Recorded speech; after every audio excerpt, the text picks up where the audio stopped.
I still remember that night. My wife stood at the head of our dining table, 8 of her friends watching, and said, "We're setting new rules for this marriage." Her voice was sweet, rehearsed, like she'd been waiting for applause. And she got it. They clapped. They smiled. They thought I'd just sit there, nod, and take it. But I didn't. I stood up, calm, steady, folder in hand. "My rule?" I said, looking her straight in the eye. "I'm done." The room froze. Wine glasses stopped midair. Every woman at that table started backpedaling, fast, because they finally saw the truth. The quiet guy they thought would break just broke free. If you've ever hit that point where peace matters more than pretending, subscribe and follow this story. It only gets better from here. It didn't begin with a declaration. It began with a steering wheel in my hands and a long, quiet road through the suburbs.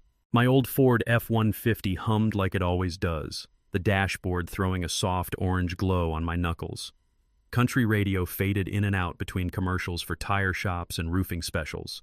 10 hours on the warehouse floor will make your shoulders feel like you're wearing a backpack full of bricks. I rolled down the window, let October air clean out the day. That's all I wanted. A hot shower, a simple dinner, maybe a slice of store-bought cake with too much frosting. Nothing fancy, just peace. But halfway down Maple Grove, the hair on my arm stood up. No traffic, no reason, just a feeling, like walking into a room where the conversation stops. I couldn't name it yet, but my gut did. Tonight wasn't going to be normal. Tonight was going to test me.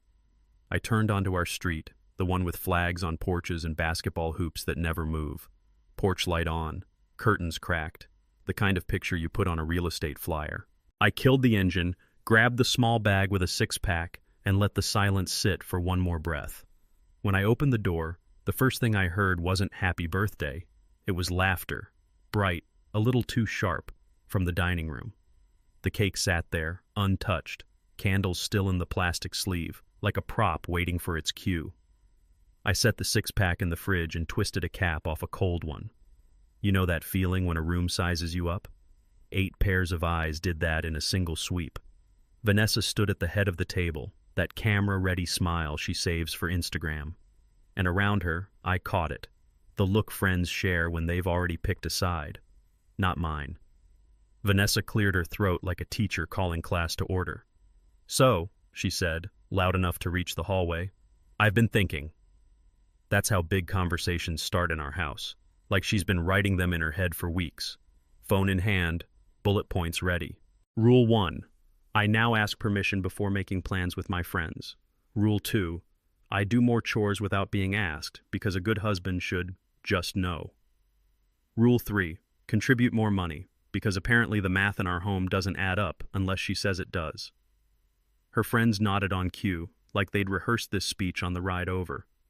I took a pull from the bottle, tasted lime and glass, and set it down before my hand tightened. There's a point where a man can feel his respect slipping through the floorboards. I felt mine sliding. I could have argued right there. I didn't.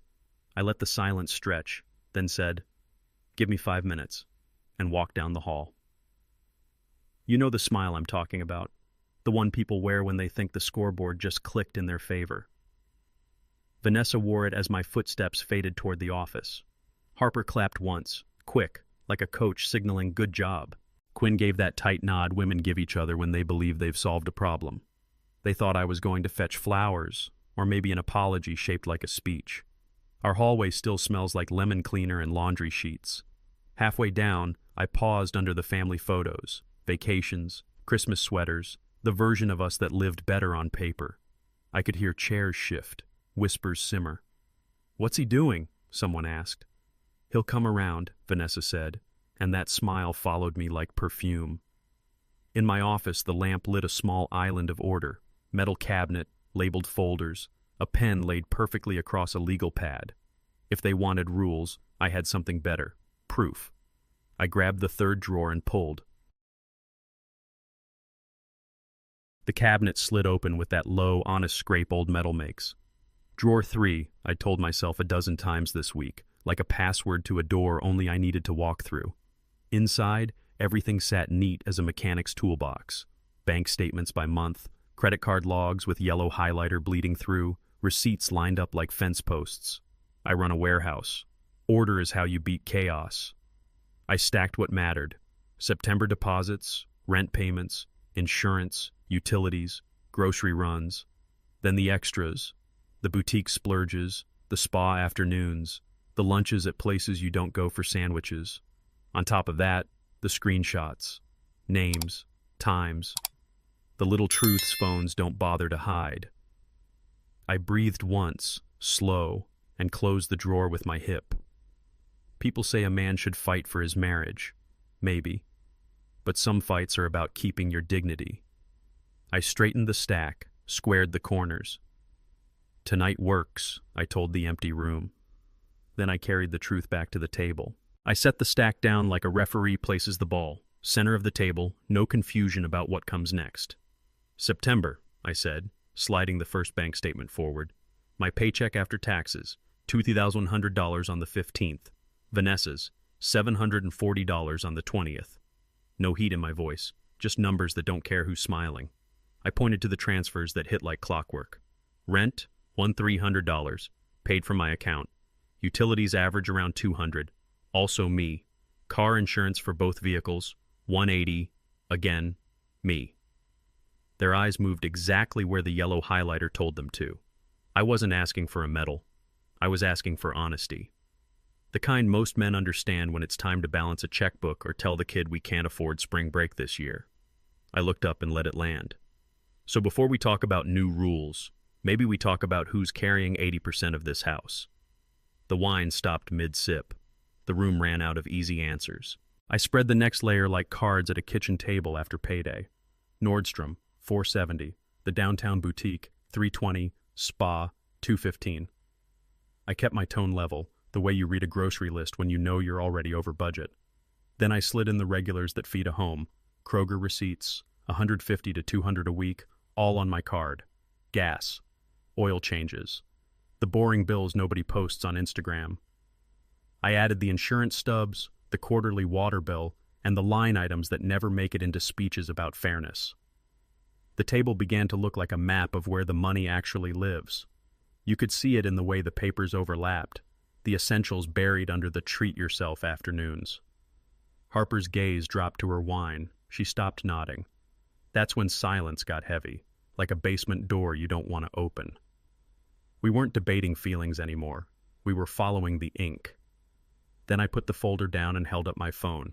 This part isn't about dollars, I said. It's about time. A screenshot filled the screen. Can't wait to see you Thursday. Same place. From Drew. I tapped the timestamp. Thursday, 2:14 p.m. I was on a 10-hour shift. She told me it was a networking coffee. The air got tight. Vanessa's chair scraped back. That's my privacy, she snapped, voice higher than before. I didn't flinch. This went public when you brought an audience, I answered steady. Another screenshot. Tuesday lunches, Saturday errands, all overlapping my overtime. Men know that pattern, when your schedule becomes someone else's cover. I placed the phone on the stack, face up. This isn't a guess, it's a calendar. The room shifted from smug to careful, like people stepping off ice they thought was solid. Someone whispered, "Who's Drew?" Vanessa didn't answer. She didn't have to. The messages spelled it out better than any speech ever could. "We're just friends," she said, grabbing for the word like a life preserver. I slid the next receipts across the wood. Romano's Bistro, 85, the Copper Table, 92, Harvest Bar, 67. I tapped my credit card number at the top, paid by the guy who was supposedly not contributing enough. A couple of the women pulled their hands back from their glasses, the way people do when a story suddenly costs more than they thought. I pulled up a blurry check-in photo, her smile wide, a highball glass catching candlelight. "If this is friendship, it's an expensive one," I said, "and it's funded by me." That landed. You could hear it. Because every man in this country knows the feel of working a Saturday to make sure the bill's clear, and the insult of learning your overtime bought cocktails for just a friend. I met Vanessa's eyes and asked what I already knew. "You used my money to wine and dine your friend?" The word friend hung there like a dare. I took a breath and reached for the last stack. printouts of group chats and posts, the prettier version of me that had been touring her circle for months. "Here's the story you told," I said. "That I forbid a new couch. Left out the part where the tires were bald and inspection was due." I slid another. "Said I forgot your birthday. Left out the double shift to cover for a coworker's kid in the hospital and the $160 dinner that weekend." Each sheet revealed a familiar trick. Keep the drama, cut the context. I wasn't defending my pride to strangers. I was showing a room what honesty costs when it's chopped into sound bites. The nods around the table changed shape, from agreement to doubt, from doubt to unease. Harper's jaw tightened. Quinn's thumb hovered over her phone, scrolling back through memories that suddenly didn't match. That's when the crowd effect shifted. The audience stopped cheering the performance and started watching the truth. And because truth works best when it's simple, I ended with one page. I laid it on the wood like a dealer sliding the last card. "Consultation summary," I said. My attorney's letterhead at the top, dates highlighted, steps numbered, file Friday, serve Monday, 30 days to move out. No drama in the font, just a plan made by a man who's tired of living on thin ice. I wasn't raising my voice. I wasn't performing. I was choosing. There's a line every husband knows, the one between fixing and losing yourself trying. I'd crossed it months ago.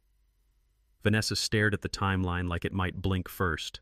Her lips moved, but the words got stuck behind shock. I looked at her friends, the same audience that had clapped for new rules. "You wanted clarity?" I said, steady. "Here it is." Then I met her eyes and gave the only sentence that still fit. "There won't be a marriage." The applause didn't come back. Neither did the smile. What I remember next isn't a speech. It's sounds, chair legs scraping against hardwood, the quick little gasp people make when their script runs out. Someone whispered, "I'm sorry," like dropping change in a church plate. Another woman gathered her purse with both hands, eyes fixed anywhere but mine. Half-finished wine tilted, catching the chandelier light, lipstick prints like flags abandoned on a battlefield. The door opened, then closed, opened again, then closed softer, until there were no more heels on the walkway and no more coats pulled from pegs. The house exhaled. The hum of the refrigerator returned. Somewhere, a neighbor's dog barked twice and gave up. I stood there a moment longer, letting the quiet settle, the way dust does when a truck stops moving. Then I locked the deadbolt and turned around. Two people left in a room that had never felt smaller. A wife who wanted rules, and a husband who finally remembered he had choices. The performance was over. I didn't sleep on the couch. I walked down the hall and opened the door I'd been opening in my head for a week. The guest room used to hold holiday boxes and a treadmill that groaned. Now my shirts hung in a neat row, a week's worth of work pants, socks rolled tight in the top drawer. Toothbrush in a cup, razor on a towel, deodorant lined up like soldiers waiting for roll call. I'd left the lamp on low before I went to work, like I'd known I might need the light tonight. I closed the door to the click that says this space is mine, just for now, but mine. I sat on the edge of the bed and listened to pipes settle, the kind of house noises you miss when your head is full of fights. Somewhere outside, a late train laid its horn across the neighborhood. I smiled, dark and tired and free in a way I hadn't felt in years. Happy birthday to me. Morning came like it always does, through the blinds, across the carpet, onto my boots. Coffee grounds, kettle hiss, the ritual that turns a kitchen into a compass. My phone lit up on the counter. 17 missed calls, 34 texts, the notifications stacking like unpaid bills. Apologies, accusations, promises, all the usual colors of a mess pretending to be a rainbow. I took my mug to the window and watched the street wake up. A jogger in a hoodie, a school bus yawning to a stop, a dad wrestling a backpack zipper on the porch. Normal. That's all I wanted. Not victory, not revenge, just quiet that didn't feel like punishment. The phone buzzed again. I turned it face down and let the world be simple for one cup. Men know this move, the one where you choose your peace over the ping. It's not cold. It's survival. I rinsed the mug, grabbed my keys, and left the house without answering a single word. The warehouse greeted me with the music I trust, forklift beeps, pallet wrap crackling, steel shelves talking in little clicks. Guys nodded the way men do, chin up, then down. No questions, just, "Morning, man." I stacked orders, printed labels, lost myself in the math of boxes and weight and space. Work is simple when you respect it. Around lunch, my phone buzzed from the locker. Unknown number. I let it hit voicemail, then buzz again, then a third time. I answered. "This is Paige from Sunset Property Management. Your wife called about breaking the lease early. Are you both planning to vacate?" I could have laughed. "No," I said. "Just her. Lease is in my name." A pause on her end, papers shuffling. She said it was joint. "Check your records," I said, calm. "My signature. My deposit." I hung up and leaned against the cool cinder block, letting the relief move through me like a breeze in a hot shop. Then I texted my attorney. "She's already pushing. Let's move faster." I stepped outside, leaned into the shade by the loading dock, and fired off a message to Raymond. "She's already moving." She called the property manager to break the lease. I followed with a photo of the lease header, my name alone, signature, deposit receipt. He called within a minute. Raymond doesn't waste words. "You have the deed, the lease, and the paper trail," he said. "We'll tighten the timeline." I laid it out quick, like calling audibles at the line. File date, service date, 30-day move-out. "She's testing doors," I said, watching a forklift glide past. "I want them locked." Papers shuffled on his end. Printers always sound like decision machines. "Copy. I'll draft a note to the property manager and push filings," he said. "You'll get a packet by end of day." My shoulders dropped an inch. "One more thing," I added. "If she calls again about the lease, I want you looped." He didn't hesitate. "We'll expedite." That's the sentence a tired man can stand on. That night, the house felt like a bus stop after the last route. She sat on the couch with tissues balled in her fist. "Counseling," she said, voice small. "I found a therapist with Wednesday openings." I stood in the doorway and counted to 5 the way you do when a pipe might burst. "You have 30 days, I said. "Pack what's yours. I'll be respectful. But I'm done pretending we're fixing something you keep breaking." Her chin tipped up. "You're cold." I almost laughed. "No, I'm consistent. You call it control when I ask about a $400 charge, then go silent for 3 days to punish me. That's not partnership. That's training." She paced, grabbed at explanations that had worked before. "It was just lunches, just stress, just—" I raised a hand. "Just enough to kill respect." She stopped. The clock ticked like a metronome nobody wanted. She wiped her eyes. "So that's it?" I met her gaze and gave her the truth. "I want it to end." My phone buzzed as I rinsed a plate. "Hey, this is Quinn. I owe you an apology." I let the water run, then read on. I believed things I shouldn't have. Harper and I went back through messages. A lot doesn't add up. Could we talk? Men don't get many clean apologies. When they come, they feel like a hand offered across a creek. I dried my hands and typed slow. "Corner brew, 11 a.m. tomorrow." 3 dots pulsed. Then, "Thank you. I just want to hear your side without the noise." I thought about all the times I'd swallowed words to keep the peace, how silence had turned into a cage. Maybe this conversation wasn't about clearing my name. Maybe it was about resetting how I let people talk to me. The house was quiet again. I set the phone face up on the counter this time, on purpose. A man needs witnesses when he tells himself the truth. Tomorrow at 11 would do. Near 10, an unknown number lit the screen. I stepped onto the balcony. "This is Ethan." A breath. Then, "It's Drew." He rushed the next part. "We're just friends. She told me you two were basically separated." Streetlights made long ladders on the pavement. "Does your wife know about these friend lunches?" I asked. He stalled in that way men do when they're measuring which truth will cost less. "No," he said finally. "Then they aren't harmless," I answered. "Look, I don't want trouble. I've got kids." I could hear a TV somewhere, a laugh track nobody believed. "Here's the cleanest way out," I said.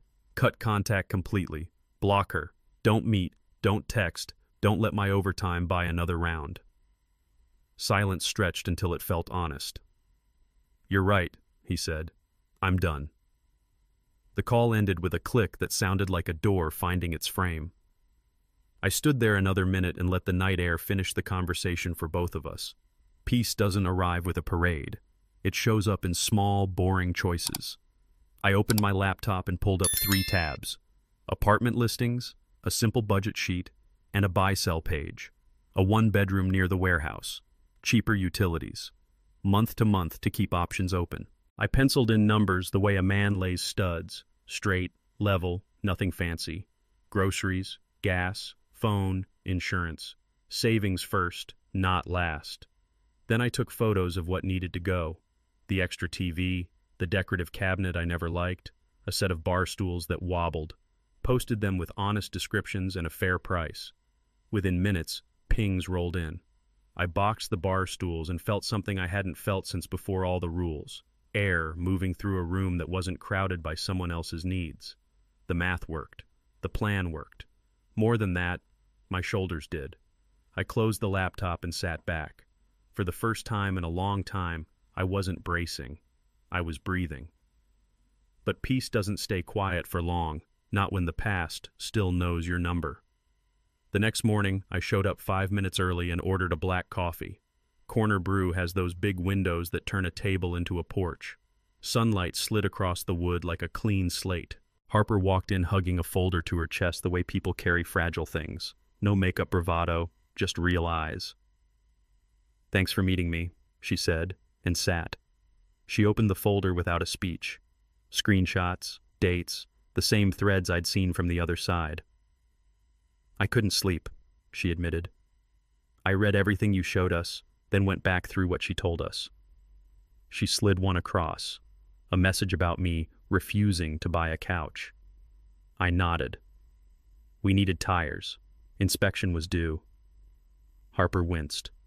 Another page. Me forgetting a birthday. "Double shift," I said. "Hospital emergency.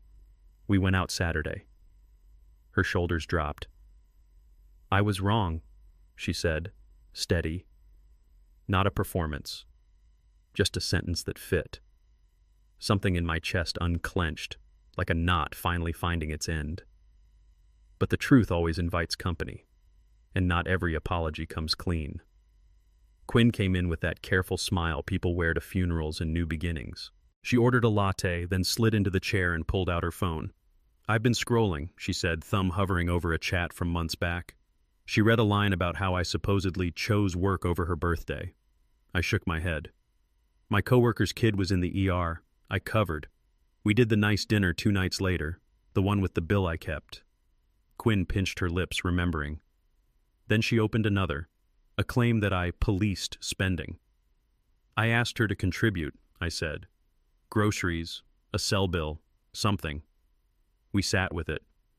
You could hear milk frothing behind the bar, plates stacking, regular Saturday noises filling in what pride used to hide. Quinn looked up, eyes clear. "We didn't just believe her," she said. "We enabled her." The words weren't loud, but they landed. You could feel the room tip toward truth, even if it was only our corner.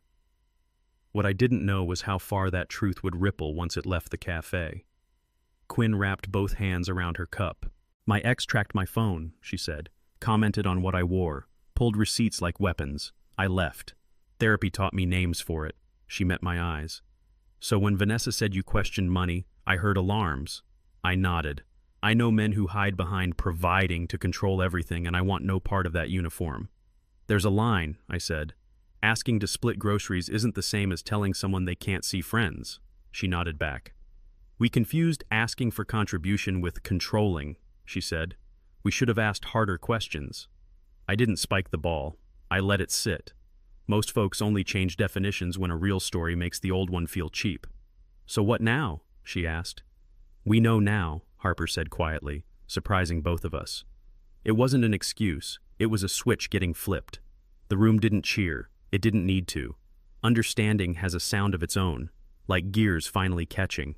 But gears only turn forward if you're ready to rebuild from the wreck. I took a napkin and drew the simple math that had lived in my head for a year. Paycheck, overtime, bills, then a line labeled down payment. I was saving, I said. Weekends, time and a half. She wanted out of the apartment, said it felt small. I showed them a photo on my phone of a savings balance that crept up like a slow sunrise. I told her the number every month, told her what it meant: a yard, a garage that doesn't flood, a real laundry room. Quinn exhaled. Harper stared at the napkin like it might cry. "And?" Quinn asked. I put the screen away. She said it was never enough. Men know that sentence, the one that empties a tank faster than any commute. It's the sound of running toward a finish line someone keeps moving. I wasn't looking for a trophy, just a partner who'd lace up beside me. Silence took the fourth chair at our table and stayed a while. Some truths don't need sugar. But unfinished houses have echoes, and mine was about to speak again. On the walk home, my phone buzzed. A social post from Vanessa, vague enough to be polite, sharp enough to cut. When you give everything and someone throws it away over one mistake. Hearts poured in. You deserve better. Stay strong, Queen. I stopped at the corner and watched a dad and his daughter race scooters down the sidewalk. Nobody cared about our drama. That's the thing about real life. It refuses to revolve around one person's story. The old me would have typed a reply, lined up facts like bowling pins. Instead, I put the phone back in my pocket. No thread to correct, no comments to chase. The men I respect don't wrestle in the mud. They build, they lift, they leave. At home, I set the phone face down and opened a window. The house breathed. And just when I thought silence would last, the law came calling. If you've ever chosen silence over spectacle because peace pays better in the long run, tap subscribe and stay with me. The next part matters even more. It did matter. The very next morning, my phone lit up with Raymond's number. He didn't small talk. "Let's clean this up," he said. We walked through the paper trail like men checking rafters, the inheritance from my uncle that seeded the apartment, the deed and mortgage with my name alone, every check written from my account. He paused, then gave me the line I didn't know I'd been waiting to hear. "Under state law, that's separate property. She has no claim." The words landed like a floor joist locking into place. Not a victory dance, not a jab, just structure, finally holding. He emailed copies while we were on the phone. Deed, bank records, the note he'd send to her attorney. I pictured the apartment the way I first saw it. Empty rooms, sunlight on bare walls, a place I could afford because a man in my family believed in me. "We keep it simple," Raymond said. "Simple works," I answered, and set the phone down. But simple never stays simple once lawyers start moving paper. Before we hung up, I asked the thing every divorced guy gets asked at the hardware store. "Alimony?" Raymond didn't sigh. He teaches for a living without a classroom. "Possibility exists in theory," he said, "but courts look at need and capacity. She's able to work full-time, has chosen not to. Your income's solid but modest. No kids, shorter marriage. On these facts, continuing support is unlikely." He outlined it in plain English, not loopholes, just the way responsibility actually reads on paper. "Could she try?" I asked. "Sure," he said. "Lawyers try. Judges decide." He let that sit. It's funny how worry shrinks when someone cuts it into facts you can stack. I thought about weekends on a forklift, the down payment fund that grew one overtime shift at a time, and how easily that could have turned into a faucet left running. "We'll respond if needed," he added. "For now, keep your records tight." "Been doing that for months," I said. "Good," he replied. "You're ahead." Ahead, but not clear. The next call would test that. That afternoon, her attorney called with a tone people use when they expect you to haggle. "My client is willing to waive any interest in the apartment for $10,000 and half the household items." I didn't raise my voice. I didn't explain my feelings. I gave numbers the way a man gives directions. $0, I said. "She can take whatever she personally purchased. I have receipts for what I bought." Paper shuffled. The lawyer tried a softer pitch. "Perhaps we can find middle ground." I looked at the stack on my desk. Bank statements, credit card logs, timestamps on lunches I didn't eat. Middle ground works when both sides built the hill. "That's my offer," I said. "It reflects reality." He let the silence do his thinking. "I'll confer with my client," he said, clipped. "Call me when you have," I answered. I texted Raymond. "They want $10K plus half." I said $0 plus her items. He wrote back 2 words that felt like a hand on my shoulder. "That's firm." Firm doesn't mean finished. It just means you're ready for the pushback. 2 days later, they accepted. We set a move-out window for Saturday. I left a spare key with the front desk and took my buddy's couch for the day. When I came back Sunday evening, the place sounded different. The couch was gone. So were the bar stools that never fit the counter, the floral prints, the bowl of decorative balls nobody ever touched. Sunlight reached farther across the floor with fewer things in its way. I stood in the doorway and listened to the echo, not haunted, just honest. Houses tell the truth when you let them. The kitchen felt wider without the clutter. The bedroom looked like it remembered how to rest. I opened the fridge, grabbed a water, and leaned against the counter. There's a clean emptiness a man has to learn to trust. Not loneliness, but room. Room to think, room to decide. I walked the rooms once, slow, hand on the wall like I was thanking a horse. Then I sat on the floor. Dinner was a large pepperoni and a cold beer, eaten cross-legged on hardwood that needed refinishing. The box warmed my knees. The TV sat on a crate. It felt like moving day and graduation day had a kid. I took a bite and listened to nothing in particular. A car passing, a neighbor's laugh, pipes settling. Freedom isn't fireworks. It's a slice that tastes better because nobody's judging how many you have. I looked around at the half-empty room and saw possibility instead of loss. Paint here, a real table there, a corner for a pull-up bar. I raised the bottle to no one and everyone. My uncle who helped without knowing the future. The version of me who finally chose peace over performance. It's mine, I said into the quiet, not as a boast, but as a promise. Finally. If you've ever sat on a floor with cardboard under your dinner and felt richer than you did at a crowded table, stick around. This is where life actually starts. After the last slice and the last swallow of beer, my phone buzzed. How are you? It was Quinn, not nosy, just plain words that fit. I leaned back against the wall, sauce on my thumb, and typed, good. Really good, actually. 3 dots blinked, then, I'm glad. Peace looks good on you. No heart emojis, no paragraphs, just a sentence that didn't ask me to perform. We traded a few small things, a joke about the pizza box as a coffee table, a picture of the blank wall where a guitar might hang. She sent back a thumbs up and, you've earned quiet. Men don't get told that very often.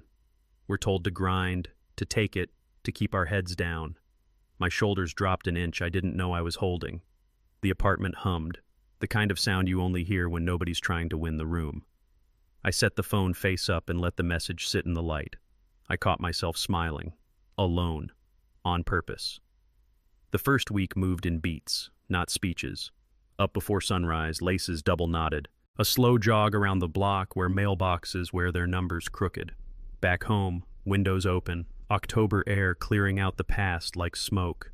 I scrubbed the stove till it squeaked, lined up spices like little soldiers, and tossed the pans that always burned eggs. Coffee, black. Dishes washed right away, not to prove a point, just because a clean counter calms a man down. I put fresh sheets on the bed and slept without flinching at midnight noises. After work, I walked instead of dodging conversations in my own kitchen. Neighbors waved. I waved back. No scripts, no tests, just normal. By Thursday, the place started smelling like lemon, not arguments. Friday night, I looked at the doormat and realized I wasn't stepping on eggshells anymore. Sometimes safety isn't a lock, it's the absence of tiptoeing. I didn't celebrate. I just breathed deeper and let quiet do its job. When the noise dies, needs step forward and introduce themselves. I learned mine by the way the day felt. Safety first, not wondering if a joke will turn into a fight, not counting how many silent treatments are left in the drawer. Then respect, the kind you give yourself when you keep promises nobody else sees. Eat real food, pay the bill on time, put the phone down. Then belonging, but not the kind that costs you your name. A nod from a neighbor, a text from a friend, a good job from a foreman who means it. And freedom, the hour after dinner when I pick up a guitar or don't, sit on the balcony or don't, and nobody keeps score. Men are told to aim for love first, but peace is the soil it grows in. One night I caught my reflection in the dark window and said it out loud to see if it fit. I'm enough for me. It did. The room agreed. Saturday afternoon I dialed my mother. She answers on the second ring like she's been sitting beside the phone all day. Hi, honey. We talked about the weather first, Midwest habit, then drifted where we both knew we were headed.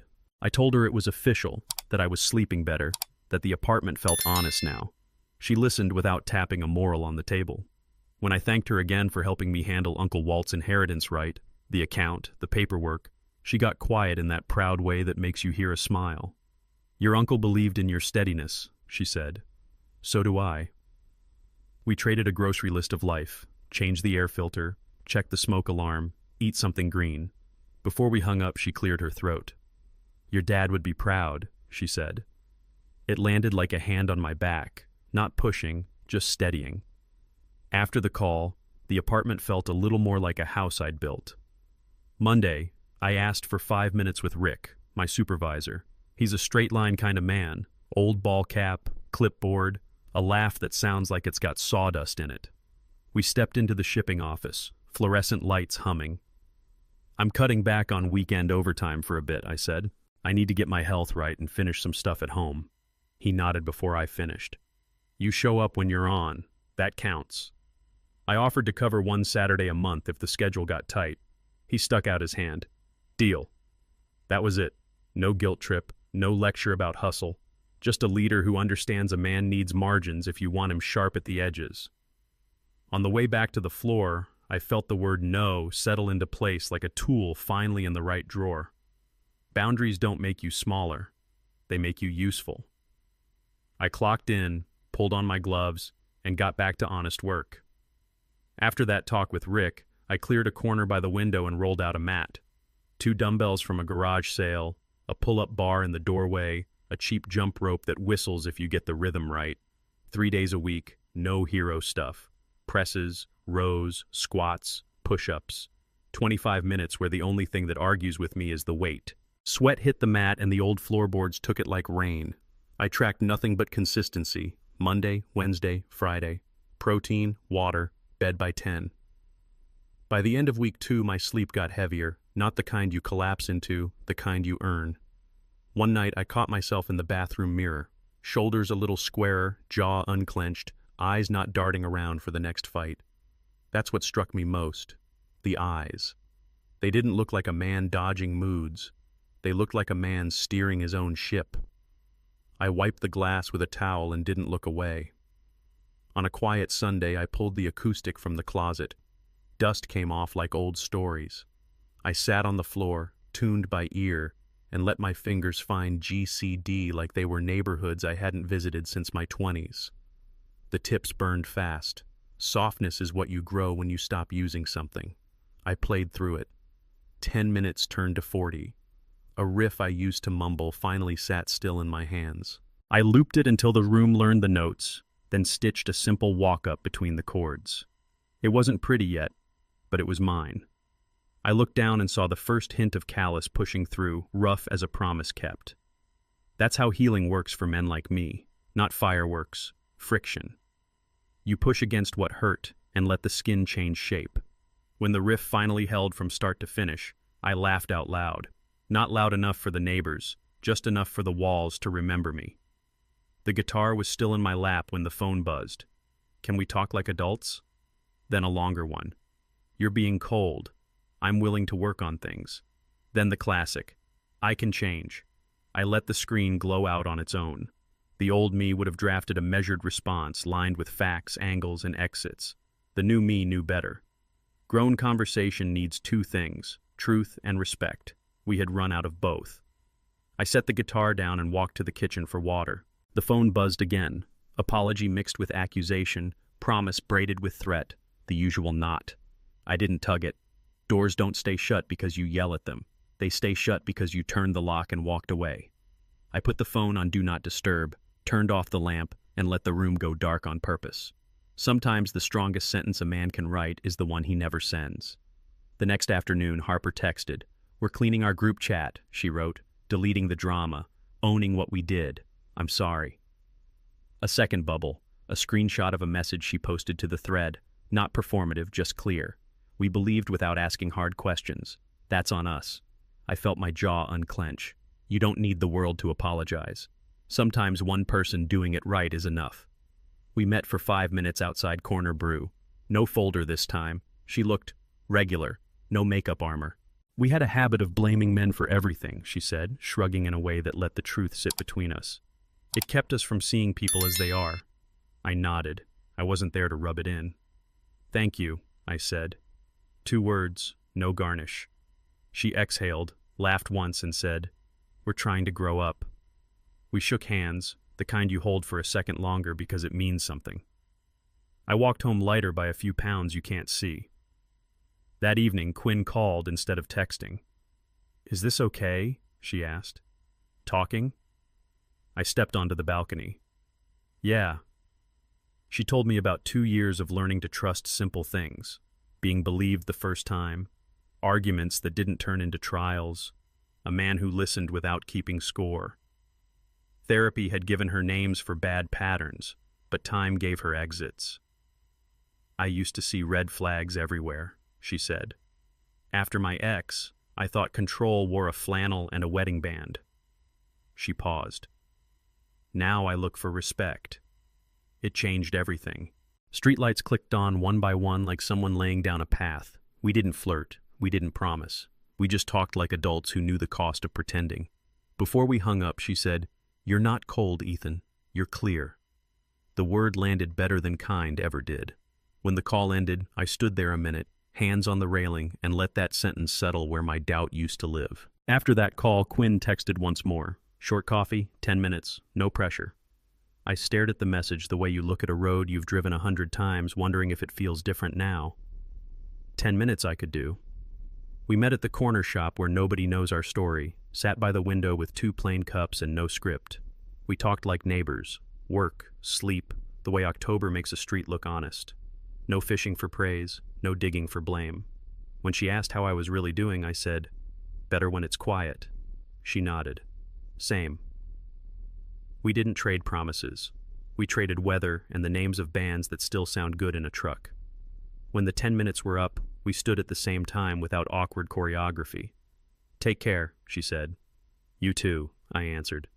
The relief wasn't fireworks. It was the feel of 2 adults not trying to fix each other. That calm stayed with me the whole walk home. Back at the apartment, I made a different kind of checklist. Cut the authorized card, change the bank passwords, 2-factor on everything. I opened a fresh notebook and wrote budget on the first line, not the kind that scolds you, the kind that tells you the truth. Rent, utilities, groceries, truck insurance, savings first, then the rest. I canceled subscriptions I never chose and kept the ones that make the week work. Drawer by drawer, I sorted papers until the stack shrank down to what mattered. When I closed the laptop, the room felt lighter by a weight you can't see, like fixing a slow leak that's been stealing miles from every tank. I stood at the window with a glass of water and said it out loud because saying it makes it real. No more leaks. Men know that feeling, when the drip stops and the silence sounds like money you get to keep. It wasn't about control, it was about respect. For the work, for myself. A week later, Connor mentioned it in the easy way guys pass along weather. Heard Drew's wife filed. The words didn't taste sweet, they just sat there. Innocent lunches hadn't survived the sunlight. I thought about his kids, about the way a house sounds when the routine breaks, shoes that don't sit by the door anymore, a TV that keeps playing to make up for missing voices. I didn't post, I didn't text, I just let the fact be a fact. You don't grow by keeping score on someone else's crash. You grow by driving your lane without swerving. I took a longer route home, rolled the window down, and let cold air scrub the last of the what-ifs. If anything, the news made me more certain I'd chosen the right road. Not because he fell, but because I finally stopped standing where I could be pushed. I said a quiet prayer for the kids and went inside. Dinner isn't heroic, but it keeps a man steady. Time did what time does. Word got around that Vanessa took a full-time retail job. Her social feeds slowed down. The circle that cheered new rules went quiet or drifted. That's not my victory, that's gravity. You spend long enough telling a story that doesn't match the receipts, and people step back to see the picture without the frame. On a Saturday, I saw her across the parking lot, arms full of boxes, hair pulled back, moving with the kind of purpose bills teach. We didn't speak. I didn't feel anger. Just that simple understanding life pays in exact change. Choices collect interest. So do apologies. I held the door open for a woman with a stroller and kept walking. It wasn't cold. It was clean. The wheel turns for all of us. Mine was finally rolling straight. If there's a lesson there, it's not complicated. Do the work, own your part, and let time sort what pride can't. I went home and changed a light bulb. That afternoon, I put on old jeans, taped off the trim, and opened a can of paint the color of good sleep. The roller made that soft hiss across the wall, each stroke laying down a layer of calm. I swapped the sagging sofa for a solid one that doesn't creak when you exhale. I hung 2 photos on the hallway. Mom smiling beside a garden hose. Uncle Walt in a cap with his hand on my shoulder the day I signed the papers. The apartment changed temperature without the thermostat. Warmer, not from heat, but from belonging. I drilled a simple shelf into the corner for a speaker and the guitar stand, set a small plant where the decorative clutter used to crowd. When I stepped back, the room didn't feel staged. It felt honest. Not perfect. Honest. I sank into the new couch and listened to the house settle around me like a dog finding its spot. For the first time, home wasn't a set. It was mine. Sitting on that new couch, I realized the hardest thing I did this year wasn't walking away. It was not yelling on my way out. I didn't slam doors. I didn't torch reputations. I chose facts and boundaries, and I let both do their job. Somewhere along the line, we got sold a cheap version of manhood. Louder, meaner, always proving something. But the men I respect don't audition. They state what's true, protect what matters, and leave the rest alone. That became my rule set. Speak plain. Keep records. Don't take the bait. If a conversation asks you to abandon your dignity, decline the invite. I thought about the night at that table, how quiet beat applause, how stillness held more power than any speech I could have given. That's when the sentence wrote itself, clean and final. Power isn't noise, it's clarity. It's a line on a map that says, this is mine, that is not. I stood up, rinsed my glass, and let the house answer with calm. The next evening, I walked the loop around the block, hands in my jacket pockets. The air carried that wood smoke smell that makes a street feel like a story you're still glad to be in. Mr. Alvarez waved from his porch. I waved back. A yellow lab rolled onto its back and kicked at the sky until its kid laughed. Leaves skittered across the asphalt like they were racing nowhere in particular. I passed the mailbox with the crooked numbers and thought about how many American nights look exactly like this. Quiet, ordinary, worth keeping. Men heal in motion. We measure progress by how the sidewalk sounds under our boots, by how often we look up instead of down. I caught my reflection in a storefront and didn't see a man who'd been left. I saw a man who had left what wasn't good for him. At the corner, I stopped, looked both ways like a kid taught right, and smiled at nobody. That was enough audience for tonight. Time did what paint does when you let it dry. Set. Papers came in a manila envelope with that courthouse smell. Signatures, dates, a stamp that made it real. Finalized. I slept like a truck after a long haul. Engine off, metal cooling, no need to move. Work found its rhythm again. Orders out, hands steady, Rick's nod across the floor. The gym corner added quiet muscle. The guitar riff stopped tripping over itself. Bills got paid on time and stayed paid.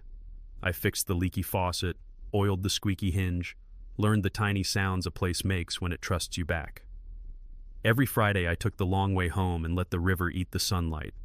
In the mirror, the man who used to brace for arguments now braced for weather. Coat on, head clear, plans simple. I opened the envelope one last time, read the stamped page, and put it away with the other important things. 2 words landed true. Clean break. Connor texted first. Game at 7? I said yes before I checked the schedule. Blake showed up with pizza that tasted like high school and bad decisions, but better. We didn't perform wellness. We watched the game. We argued about play calling. We made fun of each other's teams like you're supposed to. Somewhere in the second quarter, Blake raised his bottle. To peace. We clinked without making a ceremony out of it. The laugh that came out of me wasn't polite. It was the kind that shakes your shoulders and makes the room feel 10 degrees warmer. For a long time I'd been surrounded and alone, talking careful, stepping careful, measuring every word against how it might echo later. That night, nothing echoed. It just landed and disappeared like it should. When they left, they slapped the doorframe like we used to, an old ritual that says, "We'll be back." The quiet that followed didn't swallow me. It held me up. Friendship will do that when you let it. The next morning I drew a line on the last battlefield. My phone. I unfollowed the drama, muted the mutuals who live for vague posts and side conversations. No subtweets, no for the record, no fishing for allies. If someone needed my side to like me, they could call. If they wouldn't call, I could live without their like. I turned off a few notifications I'd trained myself to hear like alarms. The apartment got quieter without losing any noise. That's when you know you made the right cut. Digital peace is still peace. It's the same muscle you build when you walk away from an argument that wants you small. I kept the apps that make a day smoother. Maps, weather, podcasts about old cars and better habits. Everything else went in a folder I don't open. And for once, I didn't explain the change to anyone. The screen dimmed, the room brightened, and I could hear the simple sounds again. Coffee, birds, my own breathing. With the phone quiet, I pulled a notebook from the drawer and wrote the date at the top like a promise. Then a headline. What I did right, what I did wrong. I kept it simple. Right. Kept records, stayed calm, chose peace. Wrong. Waited too long to set boundaries. Tried to win people who didn't want the truth. Mistook silence for love. I added a third list called gratitude and put my own name on it. Not because I'm perfect, but because I finally showed up for me. Then I sketched a 12-month plan. Finish the emergency fund, take a 3-day trip to the state parks, keep the gym rhythm, fix the truck's brakes before winter, call mom every Sunday, learn one full song on guitar start to finish. Nothing flashy, just bricks. I signed my name at the bottom like a contract. Ethan Cole. The pen dug a little groove into the paper, and I felt it in my chest. A beginning. The next week, a new hire named Marcus jammed his pallet jack between 2 rows and froze up. I recognized the look, like the warehouse just turned into a maze with no exits. I waved him over, showed him the angles, the way to use the back wheels to pivot tight without chewing up the shrink wrap. We moved 3 pallets clean, and his shoulders dropped. "Thanks, man," he said. "Didn't want to mess it up." I smiled because I could see myself a year ago, braced, careful, tired of guessing wrong. "You're not messing up," I told him. "You're learning." We set a simple system. Color tags for rush orders, a quick walkthrough before lunch, questions before mistakes. No speeches, just steady. On my way back to the line, I realized I'd just handed him what I wish I'd given myself sooner. Patience, a map, permission to not know everything. For a minute, the work felt lighter. Sometimes helping someone else is how you meet the man you're becoming. On Saturday, Mrs. Alvarez waved me over from her driveway. "We're doing a small barbecue tonight. Bring something if you want." I made a bowl of potato salad the way my mom taught me, mustard just enough, paprika like confetti, and walked it over at 6. No big speeches, just folding chairs, paper plates, and a Bluetooth speaker that kept losing signal. Kids chased each other with glow sticks. Someone asked about the game. Someone else recommended a cheap mechanic. I wasn't the divorced guy. I was just Ethan, the neighbor with the decent salad. When Connor dropped by later with a 6-pack, he fit right in. We laughed about how the Labrador treats the sprinkler like a mortal enemy. At some point, I looked around at the porch lights and easy conversations and felt something click back into place. That quiet, human weight of belonging. Not the kind you beg for, the kind that happens when you show up, bring a dish, and stay to stack chairs. Monday morning, I kept another promise and sat on the crinkly paper in Dr. Patel's office. Blood pressure, down. Resting heart rate, down. Sleep, better. He scrolled, nodded, and said the 2 words grown men don't hear enough. Keep going. We talked basics. Water, protein, walking, sunlight. Nothing fancy, nothing to post. Just the kind of boring that saves your life a little at a time. I realized on that table that safety isn't only locks and deadbolts. It's a body that trusts you again. It's a heart that doesn't sprint every time a phone lights up. On the way out, I scheduled the next appointment before I could talk myself out of it. I picked up groceries, eggs, chicken, apples. and skip the aisle where I make dumb midnight choices. Back home, I changed the air filter, checked the smoke detectors, and slept like a man whose roof doesn't leak. Health isn't a trophy, it's the ground under everything else. That night, I wrote one more list and pinned it to the fridge. My rules. 1. Honesty. Say the plain thing early, even if it shakes the room. 2. Boundaries. No maybe where a no belongs. 3. Mutual respect. If we can't both hold our dignity in a conversation, the conversation ends. 4. Reciprocity. Effort matches effort, care matches care. 5. Ownership. I carry my weight, you carry yours. I read them out loud to the empty kitchen, let each word find a chair. Then I added the line that ties it all together, the guardrail I should have bolted in years ago. If it's not mutual, I walk. Not as a threat, as a compass. I'm not looking for perfect. I'm looking for even footing. 2 adults who can tell the truth without keeping score. I stuck the paper under a magnet shaped like a little truck and turned out the light. The rules didn't make me harder. They made me clear. The rules on the fridge didn't change the world, but they changed the way I moved through it. On my 44th birthday, I woke up in a home that finally sounded like me. The couch? Solid, no squeak. The table? Real wood that takes a coffee ring without complaining. My little gym in the corner, dumbbells, pull-up bar, mat rolled tight, weighted like a promise I keep. The guitar leaned against the wall, not hiding in a closet, strings in tune and ready. I grilled a steak on a pan that isn't meant to be pretty. Butter, salt, done. No candles, no speeches, just a plate and a chair that doesn't wobble. I stepped onto the balcony with a cold drink and watched the city exhale into evening. Porch lights blinked on, a train rumbled low, somebody yelled "Happy Birthday" down the block to someone else. I didn't need it said to me. I already felt it. I leaned on the rail and let it land, grown, steady, free. Around 7, Connor knocked with that rhythm only he uses. Blake followed, talking about a trade like it was a national emergency, pizza boxes stacked like blueprints for a good night. We didn't do therapy. We did chips and bad predictions.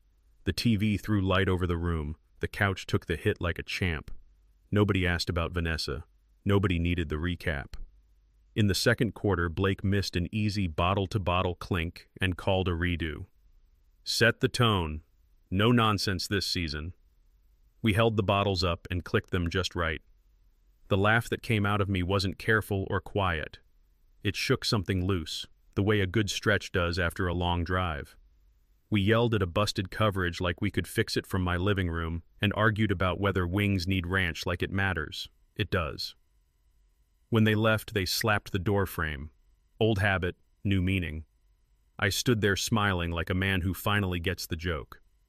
After the game, I answered 2 work emails, paid the water bill, and shut the laptop like closing a toolbox. A number I didn't recognize buzzed twice. I blocked it without ceremony.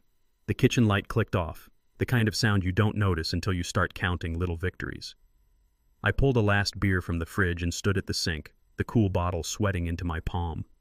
The apartment didn't hum to fill a silence. It just rested. I checked the lock, slid the window an inch to let in October, and set my phone face down on the counter. No last scroll, no fishing expedition for trouble. I took the beer to the balcony, watched one car roll a stop sign, and listened to the wind make a soft flag out of the curtain. When I came back in, I left a single lamp on. Not for fear, for calm. I sat on the edge of the bed and said it out loud so it would stick. Silence feels right. She wanted control. I found peace. That's the whole arc if you strip away the noise, tell the truth, set the line, keep your dignity. I didn't win by shouting. I won by walking. Respect isn't something you demand. It's what remains when you stop negotiating with disrespect. Honesty isn't a weapon, it's a light. And boundaries? They're not walls. They're doors you choose to close so better ones can open. I'm not promising a movie ending, just a steady life. Work that feels honest, a home that's mine, friends who show up, and a heart that doesn't sprint when the phone buzzes. If you've been where I was and found your way back, drop one word in the comments. Freedom. Then choose, right now, keep peace or repeat chaos. And if this story hits something true in you, subscribe and stay with me. We've got more to build. Title callback. One last time, so it sticks. Wife declared new rules. I declared a new life.